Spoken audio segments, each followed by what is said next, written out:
Assalamualaikum anak-anak. Apa kabar semuanya? Semoga pada hari ini kalian semua sehat dan bahagia ya.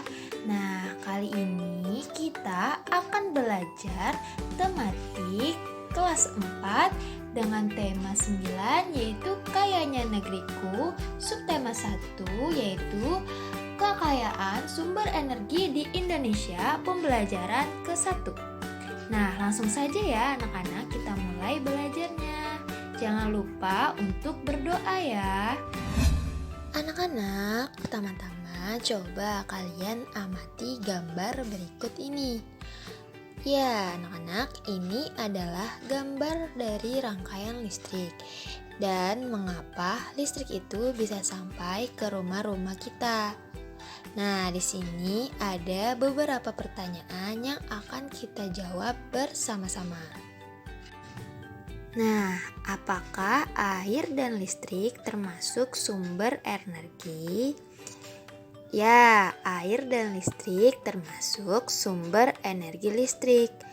Mengapa anak-anak? Karena gerakan air dapat menggerakkan turbin yang kemudian diubah menjadi energi listrik. Nah, anak-anak, lalu berapakah banyak sumber energi air di sekitar tempat tinggal kalian?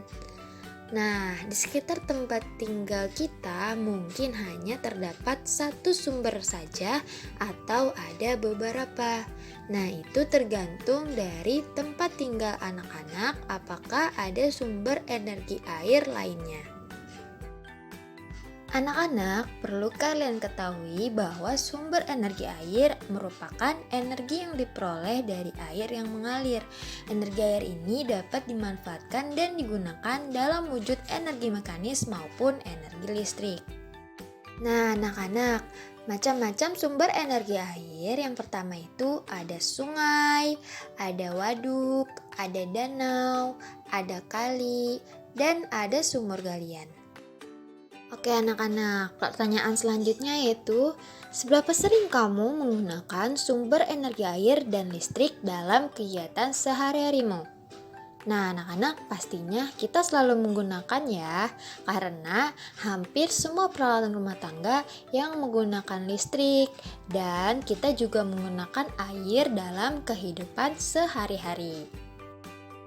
Nah, anak-anak, ini merupakan contoh lain dari pemanfaatan sumber air, yaitu untuk minum, untuk memasak, untuk mandi, untuk menyiram tanaman dan lain-lain. Kemudian di sini juga ada sumber energi tenaga listrik, yang dimana sumber energi listrik adalah segala sesuatu di sekitar kita yang mampu menghasilkan listrik.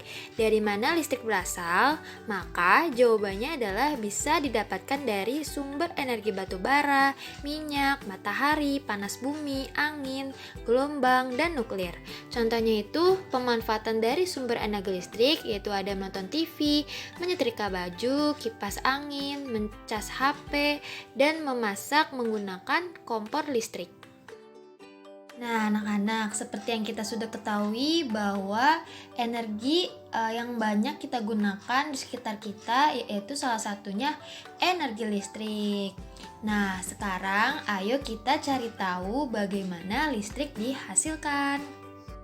Nah, anak-anak, coba kalian lihat ilustrasi yang sudah Ibu tampilkan.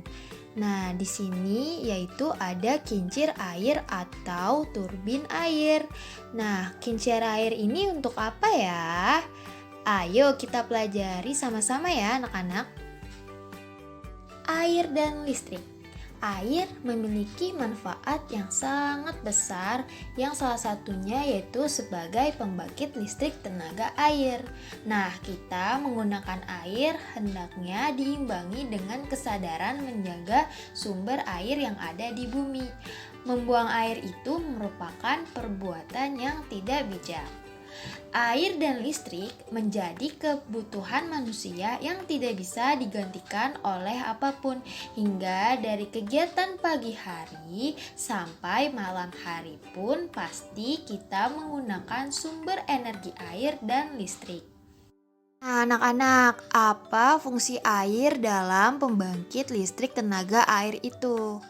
Nah, di Indonesia ini, pembangkit listrik tenaga air merupakan salah satu upaya untuk memenuhi kebutuhan pasokan listrik bagi masyarakat. Tidak heran kalau di Indonesia banyak waduk atau bendungan. Nah, air dari waduk bendungan ini yang seperti digambar digunakan untuk menggerakkan turbin atau kincir air yang akan membangkitkan energi listrik. Aliran air ini mampu menggerakkan kincir yang dibangun di dekat sungai. Kincir-kincir ini akan dihubungkan dengan generator untuk menghasilkan listrik. Makin deras aliran air, semakin kencang kincir berputar dan energi listrik pun dihasilkan semakin besar. Baik anak-anak, materi selanjutnya yaitu hubungan manusia dengan lingkungan. Kira-kira kalian tahu tidak apa hubungan manusia dengan lingkungan? Anak-anak, yang pertama itu kita harus mengetahui terlebih dahulu apa itu lingkungan. Lingkungan merupakan segala sesuatu yang ada di sekitar manusia dan mempengaruhi kehidupan manusia. Jadi lingkungan itu sangat berperan aktif bagi kehidupan manusia. Sumber daya alam seperti udara, cahaya, dan air merupakan lingkungan bagi kita. Nah, anak-anak, seperti yang tadi Ibu jelaskan bahwa lingkungan itu sangat mempengaruhi aktivitas manusia karena lingkungan sangat berperan aktif bagi kehidupan manusia. Coba kalian amati gambar di samping ini. Ini merupakan fungsi lingkungan bagi manusia. Yang pertama itu sebagai tempat tinggal, yang kedua itu tempat mencari nafkah, yang ketiga itu tempat aktivitas. Selain bermanfaat bagi manusia, lingkungan juga bermanfaat bagi tumbuhan dan hewan. Makhluk hidup merupakan lingkungan untuk bertahan hidup. Lingkungan itu terbagi menjadi dua, yaitu lingkungan biotik dan lingkungan abiotik. Ayo, kira-kira kalian tahu tidak apa itu lingkungan biotik dan lingkungan abiotik? Lingkungan biotik adalah lingkungan yang terdiri atas makhluk hidup. Contohnya itu seperti manusia, tumbuhan, dan hewan. Sedangkan lingkungan abiotik adalah lingkungan yang terdiri atas makhluk tak hidup.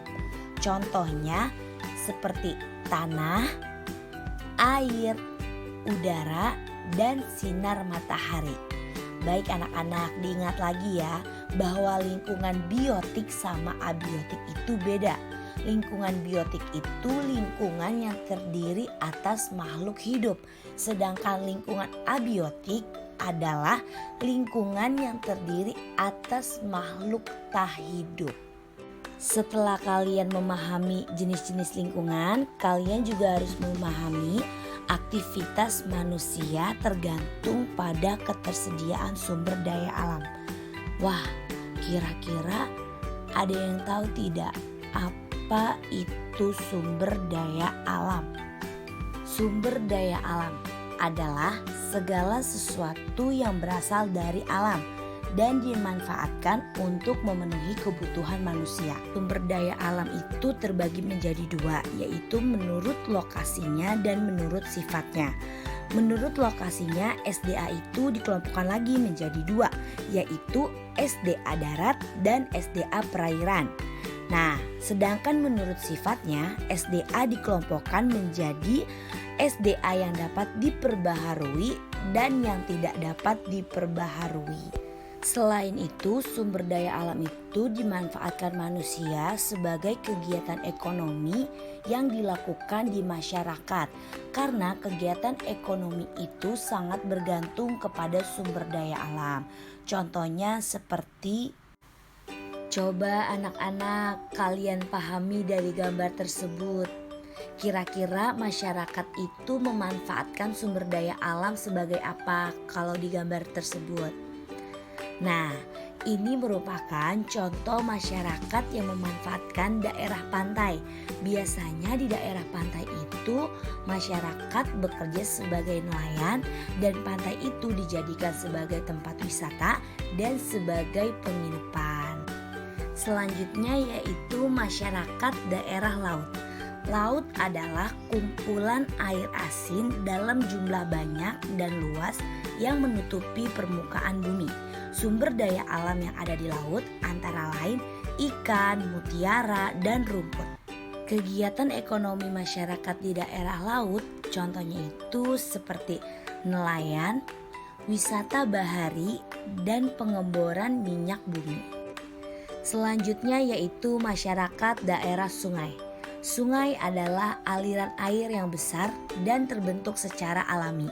Sumber daya alam yang terdapat di sungai antara lain air, ikan, udang, belut, dan keong. Kegiatan ekonomi masyarakat di sekitar sungai, mereka itu memanfaatkannya sebagai menangkap ikan, perdagangan, dan jasa transportasi. Masyarakat dataran tinggi. Dataran tinggi merupakan dataran yang memiliki ketinggian lebih dari 400 meter di atas permukaan air laut. Biasanya masyarakat ini memanfaatkan dataran tinggi sebagai tempat menanam sayur, buah-buahan, dan juga sebagai tempat wisata. Nah, anak-anak, yang terakhir itu ada dataran rendah. Dataran rendah merupakan dataran yang memiliki ketinggian antara 0 sampai 200 meter di atas permukaan laut. Sedangkan tadi dataran tinggi itu sampai 400 meter di atas permukaan laut. Jangan sampai kalian ketukar antara dataran rendah dengan dataran tinggi. Nah, dataran rendah ini banyak dimanfaatkan sebagai pertanian, peternakan, industri, dan lahan perumahan. Contoh sumber daya alamnya itu seperti masyarakat menanam padi, jagung, dan lain sebagainya. Nah, itu merupakan contoh dari mengidentifikasikan kegiatan ekonomi berdasarkan ketersediaan sumber daya alam. Baik anak-anak, pelajaran hari ini sudah selesai. Kalian sudah belajar tentang sumber energi di Indonesia dan hubungan manusia dengan lingkungannya. Nah, kalian juga sudah menyimak video ini dari awal sampai akhir. Semoga apa yang kalian tonton dari video kali ini dapat bermanfaat di kehidupan kalian dengan baik. Jangan lupa, mari kita ucapkan hamdalah bersama-sama. Alhamdulillah. Nah, terima kasih ya anak-anak sudah menonton video kali ini dengan baik. Kurang lebihnya mohon maaf. Wassalamualaikum warahmatullahi wabarakatuh. Sampai jumpa kembali anak-anak.